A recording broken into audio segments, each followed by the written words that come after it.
এক নম্বর কারণ হইল আমি তোর পাহাড়ে আল্লাহকে দেখার জন্য দরখাস্ত করেছিলাম, কিন্তু আমার আল্লাহ আমাকে দেখাই নাই, আমার দেখানোর সুযোগ দেয় নাই। দেখানোর নামে আমাকে বেহুশ করে 40 দিন বেহুশ করে পড়ায় রাখছেন, ফেলাই রাখছেন। আমি আল্লাহকে দেখতে পারি না। জিবরিল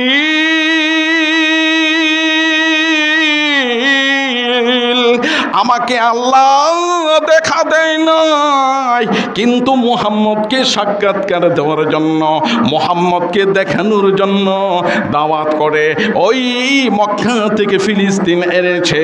আবার ফিলিস্তিন থেকে রে 6ম আসমান পার কইরা আমার আল্লাহ মুহাম্মদকে নিজের কাছে নিয়ে যাচ্ছে দেখানোর জন্য। ওই যে একটা মনের ব্যথা, আমি দেখতে পারি নাই, মুহাম্মদ দেখবে, এই জন্য আমি এখন কন্দন করলাম।